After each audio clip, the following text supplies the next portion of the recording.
My name is Ginny Foos. I'm honored to be here, and it actually brings back some really great memories. When I was 10, I was on a television show outside of WGBH in Boston, which is where I grew up. Okay. And I was one of 5 panelists that had disabilities.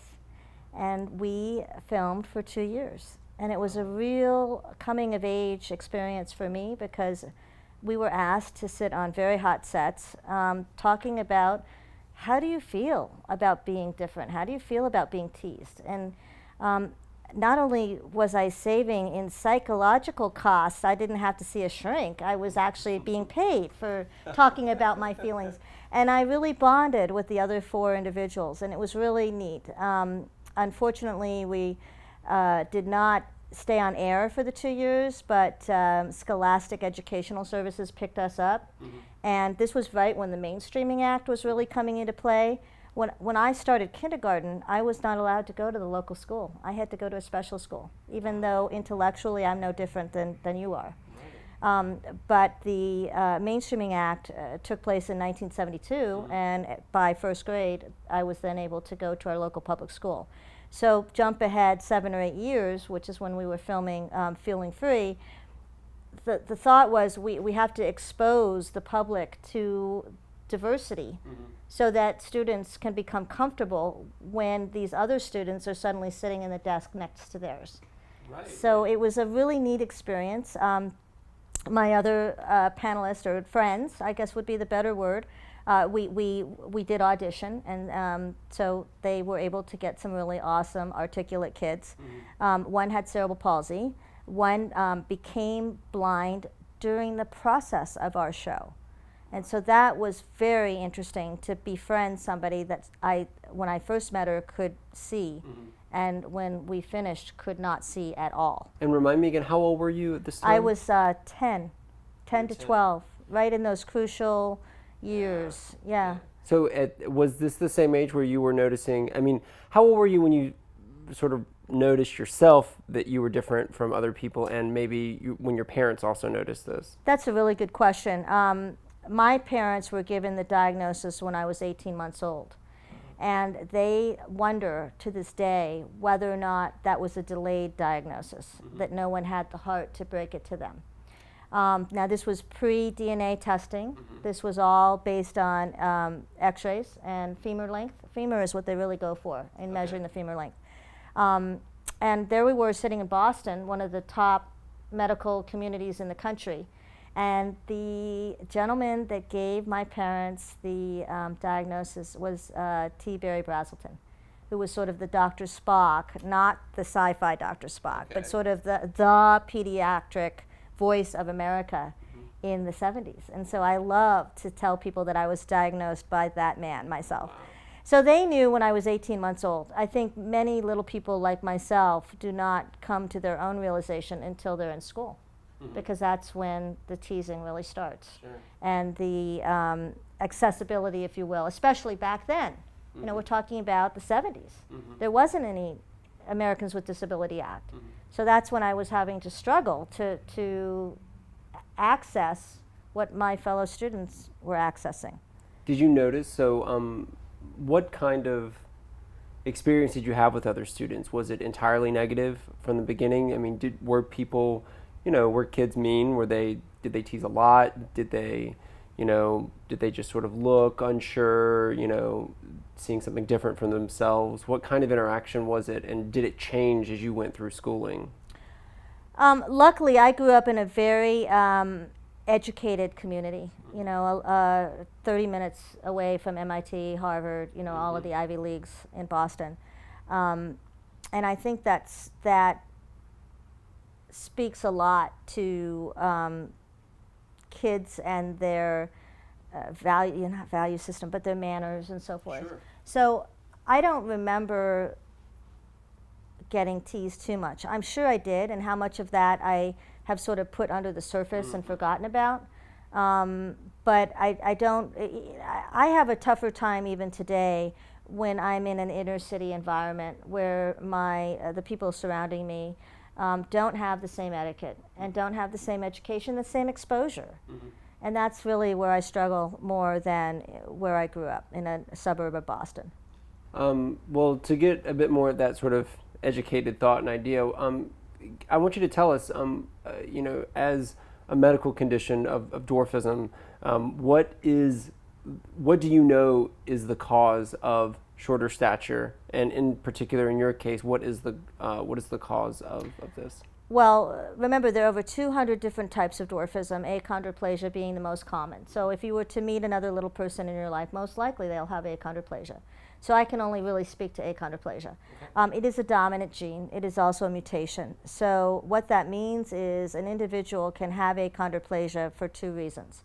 One would be their parents have it, and it's been inherited, as it was with my children. The other would be it's a genetic mutation, which is a complete unexplained event, which is what it was for me. I am the only little person in my family. My little brother is 6'3", and my parents, my grandfather was a genealogist, so you can imagine he spent a lot of time looking into this. And I am the only dwarf in my family of origin. But I then went on to meet my husband, who also has achondroplasia. Okay. We got married, and we have 3 children. I gave birth to 2 of them, and I flew to Moscow for the 3rd one to adopt from an orphanage, who also has achondroplasia, but clearly not from me or my husband. She, from all we know, which is really not much, is a mutation as well. Her parents were average height. And I suspect in Russia, it's a lot harder to be a little person. Sure. Yeah. Are you familiar with the gene that is actually mutated in most cases of achondroplasia? The FGFR3 gene. That's it. That's what I am. Okay. There's a reason I don't teach science. I'm an English and drama teacher and Spanish teacher, not a science teacher. So yes, very familiar. I don't spend a whole lot of time conversing about it. What is really, really cool is that when the gene was discovered in 1994, in 1992, the National Convention was in San Francisco. I was 8 months pregnant. We had both my in-laws there as well as my parents. And when we have a national convention that Little People of America puts on, a gaggle of healthcare providers fly in that have specialized or have an interest in dwarfism. And so there'll be no less than 15 or 20 geneticists from around the country. Sometimes we even have international geneticists. And we all volunteered ourselves for a blood draw when I was 8 months pregnant. And they sent me home with a vial for umbilical blood that when I was going to give birth a month later, so that they could get umbilical cord blood. So I like to say we had a little bit of something to do with the discovery of the gene 2 years later. Absolutely. Now on that note, I have 2 children that I gave birth to, one in August of 1992, okay, the other in November of 1997. The gene was discovered in 1994 or 5. So that meant that my pregnancies were very, very different. In 1992, the only diagnostic tool that they could use was ultrasound. And again, they were looking at the femur in the fetus. And they could not measure that accurately until I was 24 weeks pregnant. So at that time, they told me, and I was actually being seen by the gentleman that wrote the growth charts for fetuses at UCSF. And he was the one reading my measurements from the ultrasound. And he said, "Ginny, this is a tough one." He said, "That femur is in the 7th percentile. And typically, if we're looking at a heterozygote, meaning that the embryo fetus has gotten the gene from one of you, that femur is going to be over the 10th percentile, right around between the 10th and the 20th or 30th or something. And you're coming in at the 7th, and that makes us very concerned that perhaps you're carrying a homozygote." And a homozygote, what that means in lay term, is a double dominant. And in achondroplasia, they have found that to be lethal. The baby is born and lives no more than a week, typically more a matter of hours, without life support. So it was a really tough call. So we went ahead and went with what we thought was right, and Alex was born, and obviously he's still with us. He's 20 years old, so he must be a heterozygote, although he has had a lot of medical issues. Sure. Jump ahead 5 years later, and in between that, by the way, I flew to Moscow to adopt the second child. I'm pregnant again with our now 15-year-old, and I have an amniocentesis at 10 weeks. And within a week, I get a phone call from a genetic counselor at Baylor University in Texas telling me, you have a heterozygote, 100% certainty. So you can imagine the difference in the stress involved around both pregnancies. So do you think it's in your mind, knowing in advance is a good thing? You want to know, even aside from your case, because there's also a possibility that if your two heterozygotes have children, that a child gets, does not get the gene. Does not get the gene. What that means in lay terms is I could have had you. You could have been my child. Exactly. I would have been 15, but nonetheless. So there is as much of a possibility that I would have what we would call an average size child, or even an above average size child. Sure. I have friends that are my size, very good friends, whose only child, his son, is 6'4". Mm-hmm. So I had as big of a chance of that as I had of a lethal situation. Both of those being 25% chance, and then I had a 50% chance of having the heterozygote where the kid gets the gene from either me or my husband. And that's what we wound up with. We never experienced the homozygote, thankfully. Thankfully, yeah. Although I have many friends that have.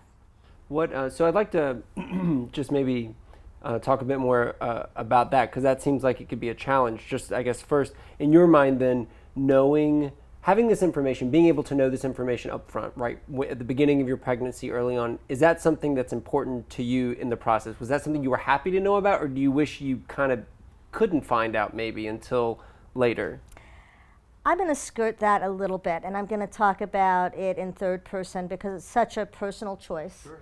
I'm going to tell you that I have friends that have fallen into all of these different categories. I have one friend that buried 3 babies in 5 years because they kept coming up with that 25% chance. I have one friend who has 2 average-sized children, so they came up with that the other 25% twice. And I have friends that have said, oh, we'll never get pregnant because we don't want a dwarf child. We went through so much ourselves, we would never want that for a child. I have friends that say, I'm scared to death of having an average-sized child, which I don't understand because I teach high school. You know, that is not a big deal. And I have these great friends in LA whose son, as I just told you, is 6'4". So, you know, this choice that we are now given, or the access to this technology, maybe, is very, very powerful. I'm going to tell you a quick story. We had a regional conference in Los Angeles about a year ago. 3 women, all in their 20s, all kind of grew up together by default. I mean, not necessarily in the same town, but because they've been Little People of America members all of their lives. All pregnant. Now, they all have had the testing. One of them did not want to have the testing for religious reasons, but far along into the pregnancy decided, I don't want to go through baby showers, I don't want to decorate a nursery unless there's a reason to. So it's not going to change anything about the pregnancy. I'm going to go through the pregnancy, but I need to know. And so she knew she was carrying a double dominant. And there she was with a smile on her face with the other 2 women, one of whom had already buried a double dominant and was on her second try, and knew that that one, I believe, was going to be average size. And then the third young woman knew that she was having a heterozygote dwarf, and there they were, all happy and talking, and the strength that the girl had that knew she had a double dominant inside of her was just amazing. It gets a little bit more sad. So the baby lived a few hours. They waited the 3 months that they were told to wait. They got pregnant again, and again had a double dominant, and kept it. And that's their own choice. And aren't we lucky in this country that we have choices? Right. How much, I mean, I can't imagine, the strength and the sort of the having to go through a situation like that personally. How much of the strength going through the actual reproductive process, the joys and the pains of giving birth, and specifically in this case of, you know, being able to have access to this information and knowledge.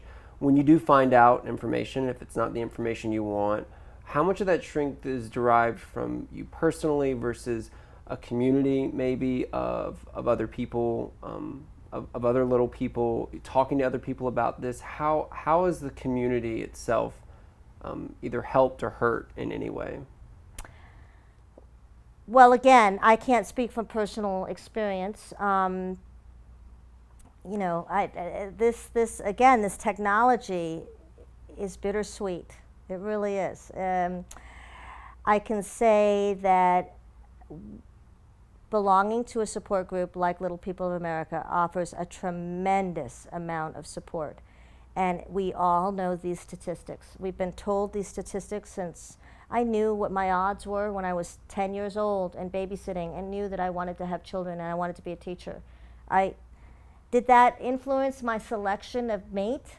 Did I say to myself, oh, I better not fall in love with another achondroplastic because we have a 25% chance of having a homozygote? Absolutely not. Do I ache for my boys who will most likely, by mere fact of numbers, will wind up with achondroplastic women? And this will be on the table. Do I ache for them before they are even, really dating?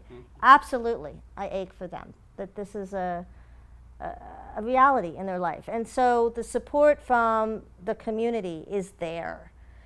Now, again, the one thing I've learned over the years is just because we're all little does not mean we have the same politics. Does not mean we have the same religious convictions.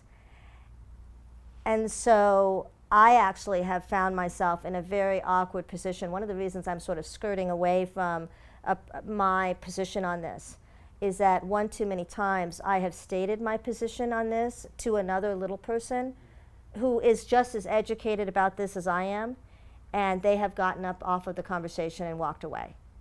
And so the support is there, but the naysayers or the convicted people are also there. So it's a very, very delicate discussion. Sure. When was your first introduction to this community of other little people? Did you find that when you were still growing up as a kid, or is this more of something you became more active in as an adult? I suspect that my parents came home after being delivered the diagnosis by Brazelton, who probably gave them, not the website, because there were no websites, but the phone number of the local Little People of America, which I will now from here on out call LPA, contact. And I suspect that by the time my parents got home, because there were no cell phones back then, they called the local contact and said, when is your next get-together? So I have known nothing else but LPA. I was raised in LPA. And the analogy that I use with new parents, I am often put in touch with because I have sort of a little bit of a handle in the medical community here in the Bay Area, both at Stanford, at UCSF, and at Children's Hospital Oakland. Everybody has my phone number, so my husband and I are often put in the position to be that phone contact, or in this day of age, email contact. And so the advice I give those people that the first talk is typically over the phone or on the computer. It's not face to face. Is I try to really stress the importance of joining LPA right then and there, because it's more for the parents at that point than it is for the kid. And the analogy that I use is, we've all been on airplanes where the flight attendant does his or her spiel, and they say, parents, in event of emergency, put the oxygen on yourself first and then assist your children. It's exactly the same thing in any sort of support group, as far as I'm concerned.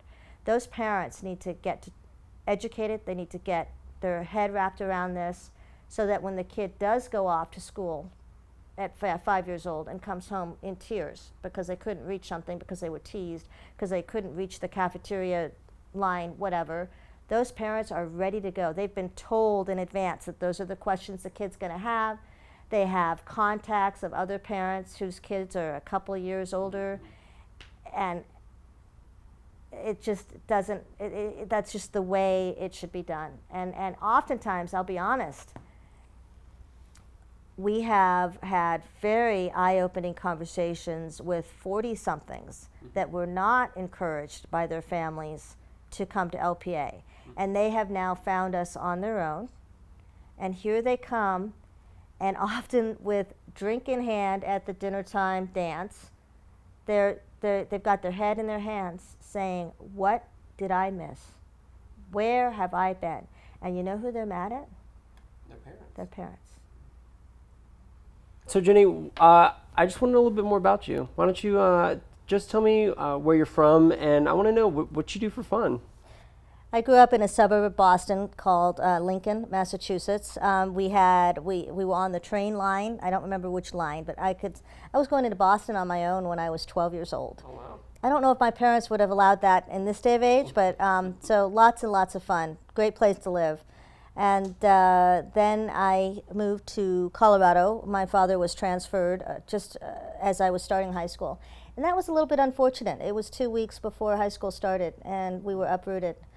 It was the best decision for my father, but maybe not for me so much, because, you know, it's hard for a little person to break into a new situation, especially right in the middle of at the beginning of high school. Mm-hmm. But anyway, stayed in Colorado Springs for all 4 years, and then got out of Dodge. Colorado Springs and my politics do not align well. Mm-hmm. So decided to come west to the Bay Area for college. And I've been here ever since, and I believe that was about 25 years ago. Nice. As far as hobbies, I kind of try to get into whatever my teenage and above children are into, so that we can maybe spend some time together.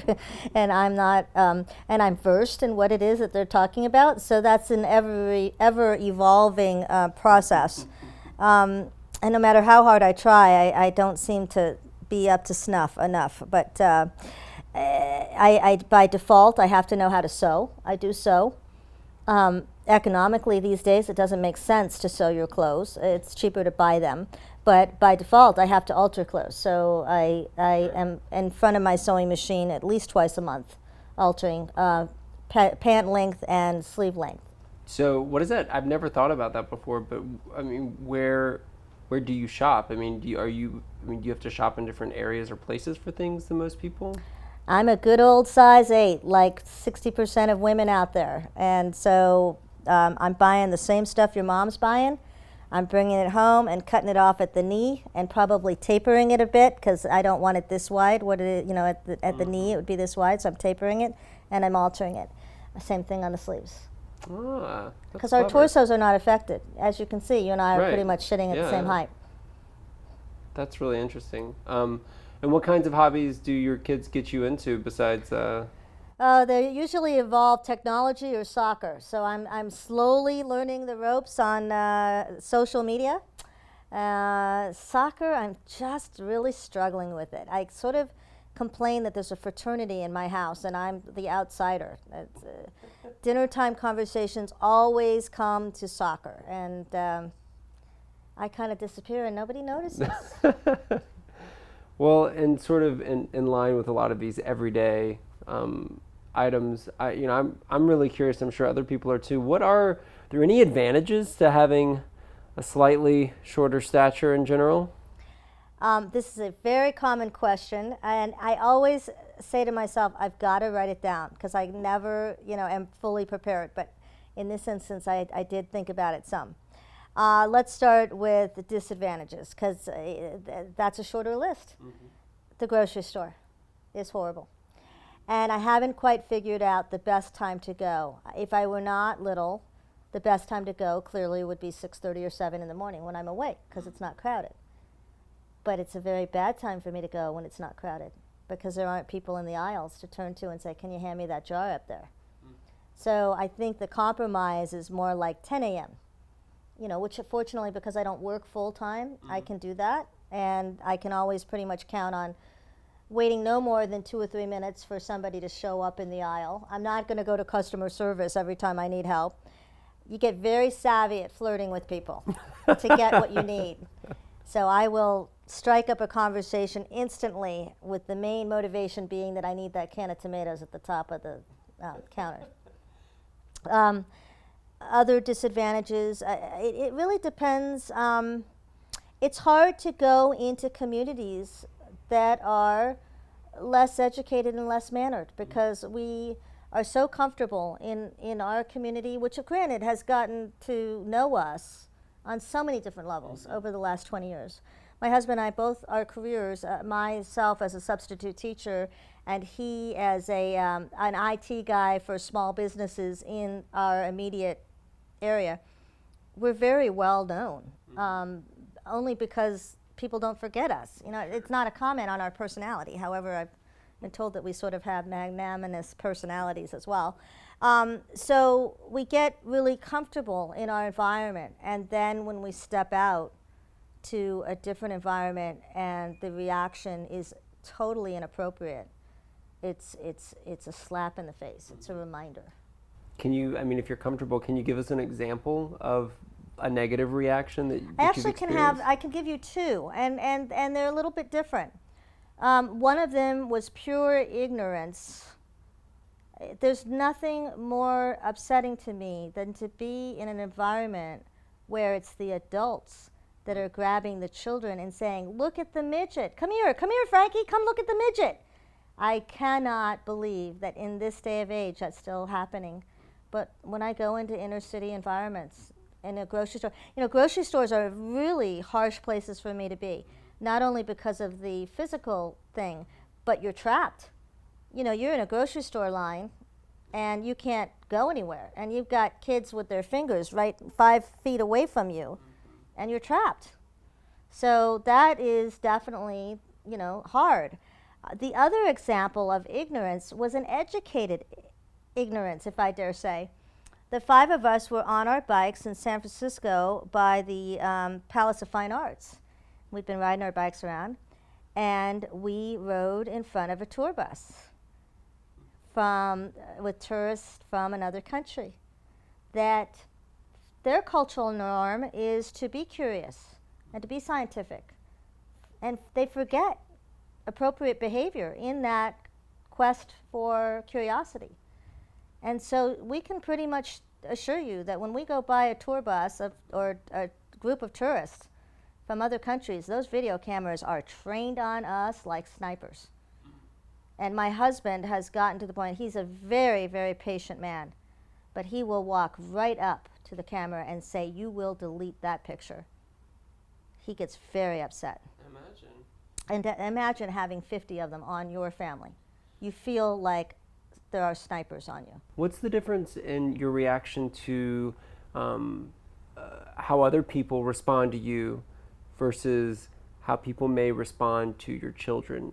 Are your feelings about this trait different for yourself versus how you see other people react to it, maybe your children or other relatives or friends? I am the biggest mama bear you will ever meet. You mess with my kids, watch out. Enough said. Let's go back to some of the advantages. Oh yeah, because that's a longer list. It really is. Advantages. Let's see. Well, here's a hybrid. Why don't we do the hybrid first? Okay. The spotlight is always on, Fair enough. so you can be entertaining, and the life of the party, and everyone wants to talk to you. You could get a special spot on Tales from the Genome. Yep. But let's say I've had a bad day. The spotlight's still there. I actually have a deeper appreciation for public figures, because by default we have become public figures. I feel, I can't imagine being somebody like Angelina Jolie and Brad Pitt with their children. And talk about being hunted, and not being able to go out for a meal without the intrusion. So that's the negative side of that spotlight. Well, actually, and to go on a quick tangent, you made me realize, the way little people are portrayed in the media. What aspect? I mean, what are your thoughts on that? How are little people portrayed in your mind? Positive, negative, in between, mix, and how to? What is your reaction to that?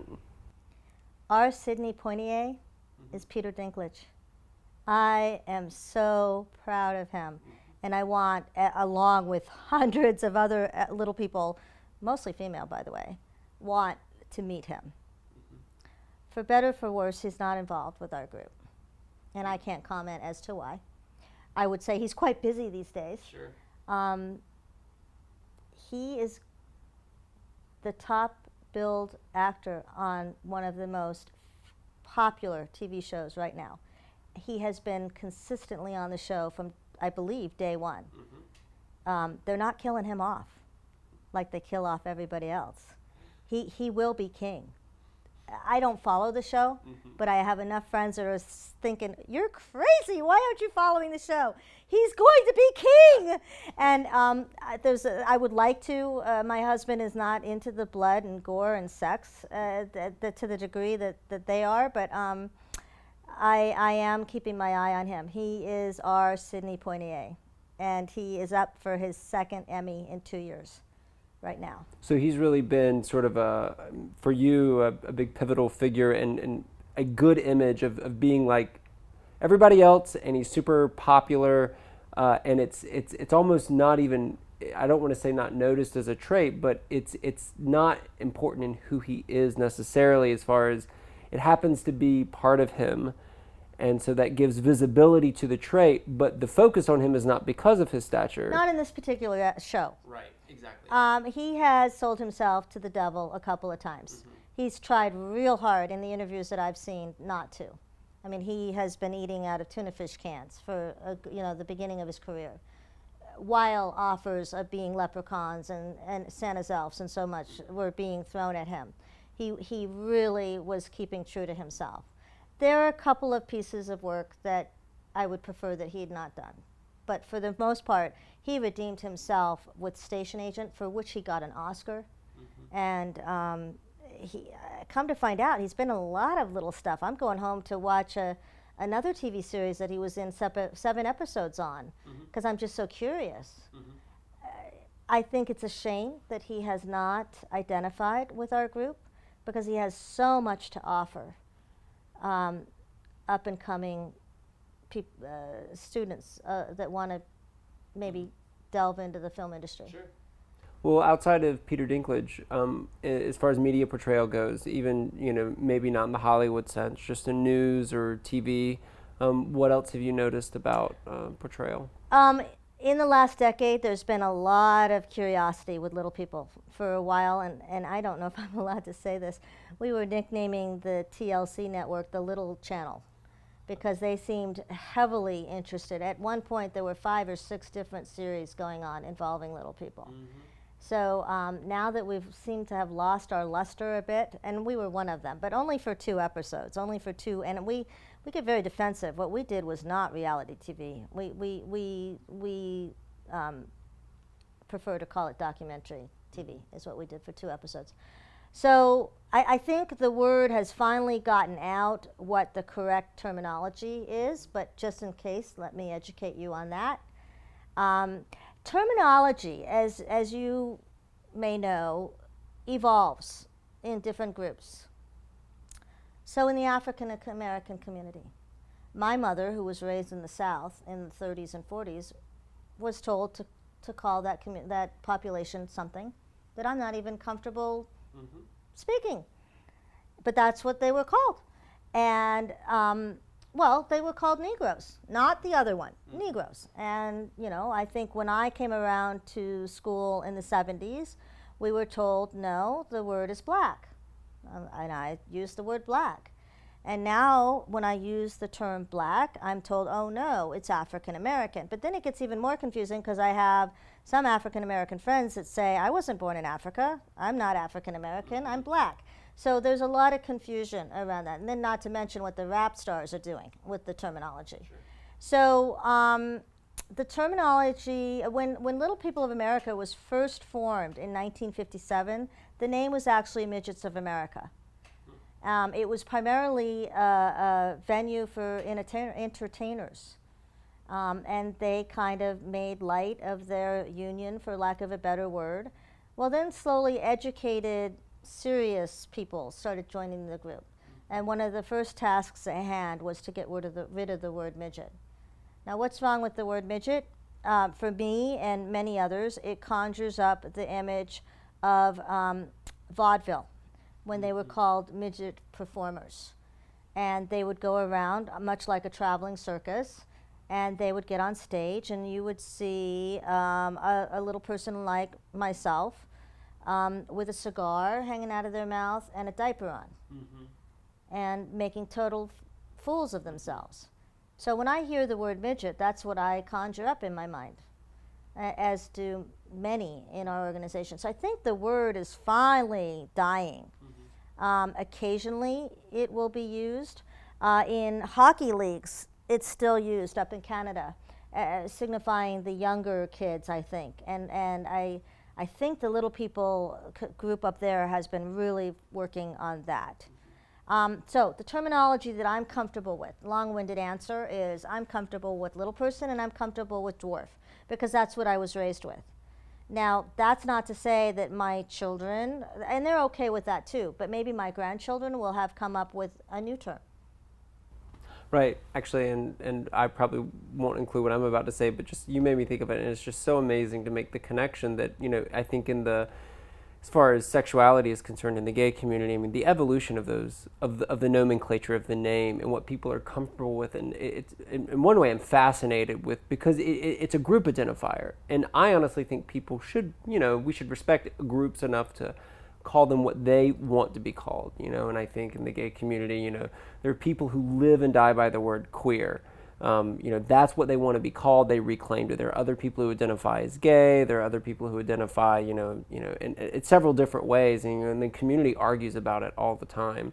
Internally, like, no, we shouldn't use this word or we shouldn't use that word. And then that can even be confusing for people on the outside looking in, because then they're like, well, what do we do?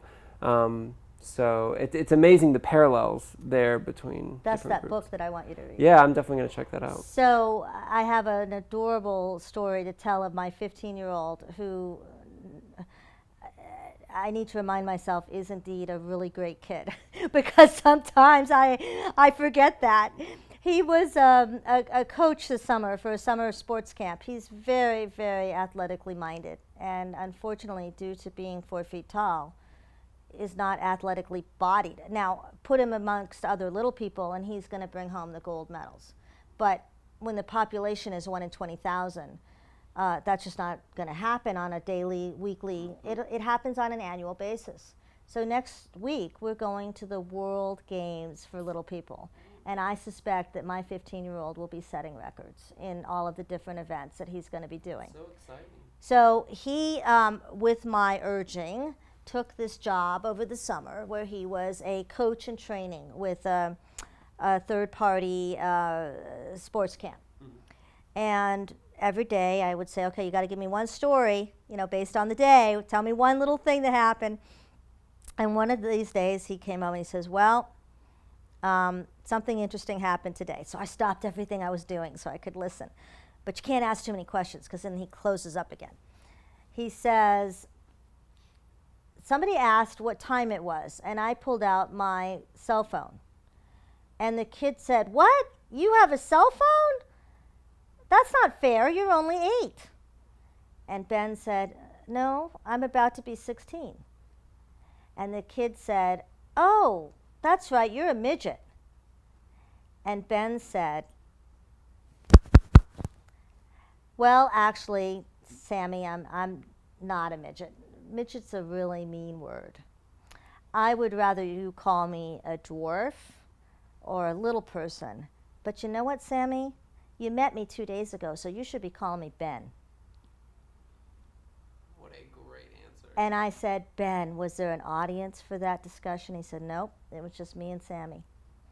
And I said, Ben, something tells me that when they all went home, Sammy got into the car and told his mother about the whole conversation. And Ben said, oh, mother. The next day, Sammy brought Ben a card that was handwritten in cursive about how great it was to have Ben as his coach and that he would never use the M word ever again. What is driving a car like? I mean, do you have any, like, do you have to What is have driving something? your car like? Well, I know, but I'm asking like foot pedals though. Like, is that? I do. I okay. have, we have extension pedals Okay. that bolt on to the gas brake that you use. They're steel bars with, C-clamps and all that hardware that I don't know what it's called. Takes about 45 minutes to put them on. Not much fun. It takes about 10 minutes to take them off. So I could drive your car if I had brought my extra set of extension pedals and I was totally limber and could fold myself up into a small little ball and be upside down with my hex wrenches and all that sort of stuff. And if you wanted to drive my car, no problem, you would just have to take them off and I would ask you very nicely to put them back on when you were done. So when I was going down to Los Angeles to interview during college with the film industry, I rented a car in Burbank and I put them on myself in my business suit and proceeded to get on the 5 in Burbank. Mm-hmm. And about 300 yards ahead of the intersection of the 5 and the 10, my gas pedal falls off. And I have nowhere to go except for the shoulder that really wasn't a shoulder, and I had to drift because there was no gas.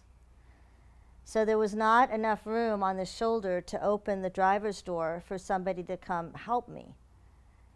So eventually a Latino guy pulls over, and between his limited English, my limited Spanish, he offered to help, but he had to get into this rental car and drive it with me in it and drive it off of this freeway in order to do it. So I was saying a few prayers at that point, and everything was fine. He fixed it, and he followed me. He asked if he could follow me to where I was going to make sure I got there.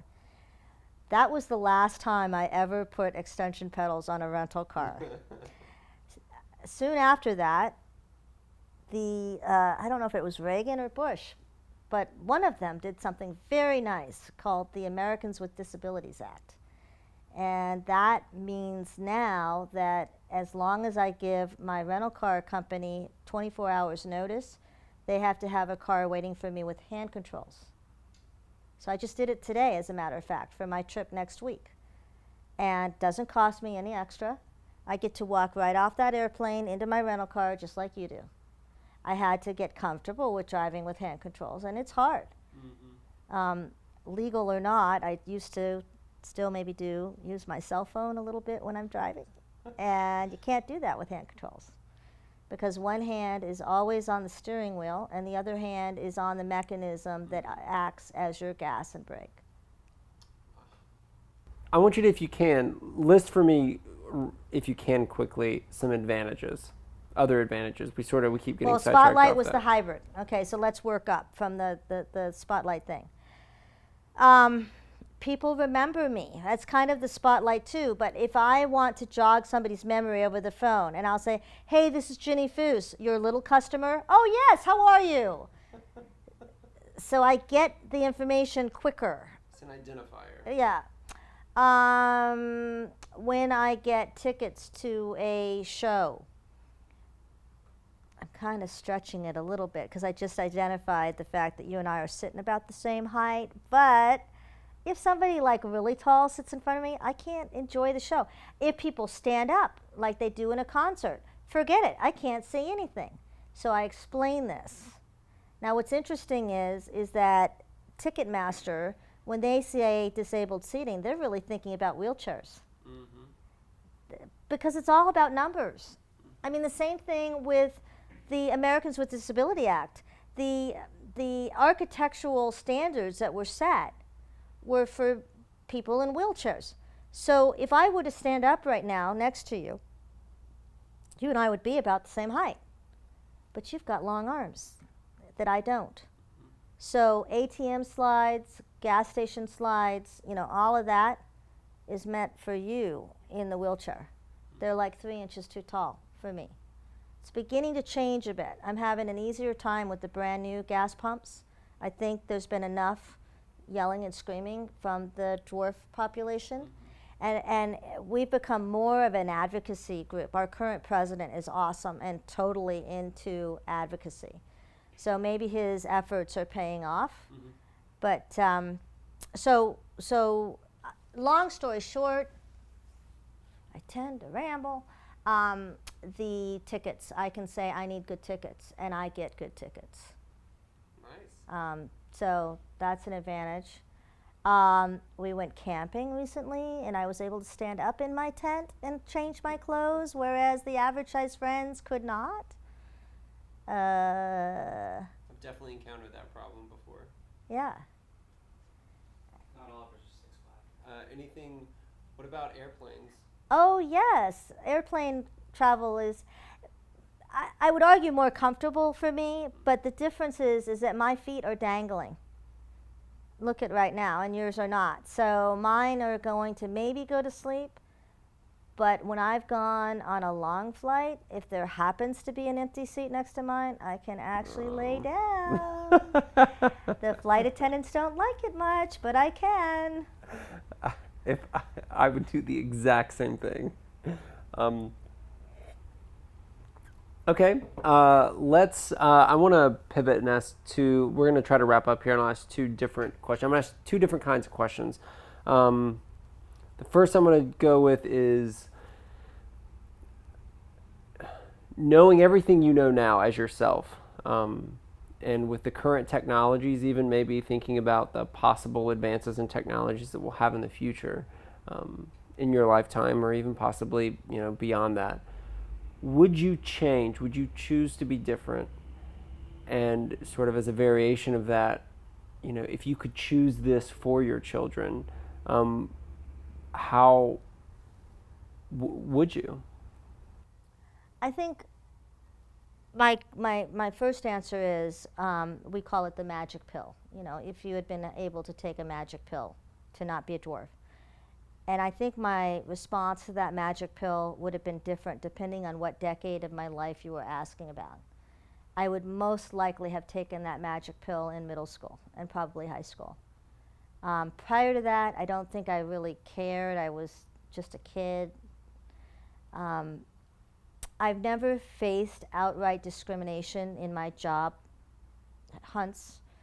So I think that magic pill may have been taken between middle and high school. But after that, you kind of get awfully comfortable in your skin. So I often ask the question when I'm teaching, and by the way, every time I go into a new classroom as a substitute teacher, I almost have to address this. What's funny is if I'm teaching a primary grade up to like second grade, the conversation lasts about 2 minutes. And then they all want to tell me about their dog or something. If I go into high school, they can milk it for a good 45 minutes, and then I get into a little bit of trouble because I don't do what I'm there to do. And I'm not quite sure if they're milking it because they would prefer to talk about this and try to, pull the wool over my eyes and not do the work that the teacher has left for them, or if they're genuinely interested. I'd like to believe it's a combination of those two things. But the question I pose to them is, do you think it's harder to be born disabled or to become disabled later on in your life? And the people that are really on it and thinking, it blows my mind when they give me the answer that I'm looking for, which is this. Most definitely, it's harder to become disabled because something has been taken away from you, with the exception, perhaps, of being blind or deaf. Because if you become blind later in life, you know what things look like. So you can reference that when you can no longer see them. If you become deaf later in life, you've learned how to talk. You can talk. And I just want to kiss them when they give me that answer, because they truly are thinking about it. And so when I think about our soldiers that come home disabled, I really feel for them, especially soldiers who were big, strong, buff guys and gals, and they no longer are. And I feel for them. And I'm so proud of them when they turn that around and they become the Wounded Warriors or the wheelchair rugby team or something. They're putting that energy in, they're channeling it into a different realm, a positive realm. So let's end with one question on for someone, it sounds like being a little person can have its challenges, probably like most traits, regardless of what the specific trait is. Going through middle school can always be rough, and everybody's at different stages in their life. If you could give a message to young people in particular, but anybody who feels different, specifically it could be something so obvious like something like stature, it could be something hidden. What do you say to people who have their own struggles, and particularly with your perspective, how would you tell them to what's the best way to handle their struggle? This is probably trademarked, but it does get better. It's a catchy phrase, but it's so true. So, in general, if you can just get through middle school and find some friends. High school. And high school. And you live in a progressive area like the Bay Area. Because I think that if you live in a sheltered, less educated, conservative area, you're going to meet more obstacles. Mm-hmm. Great. I think that does it for us right now. Thank you so much. Thank you. I appreciate it.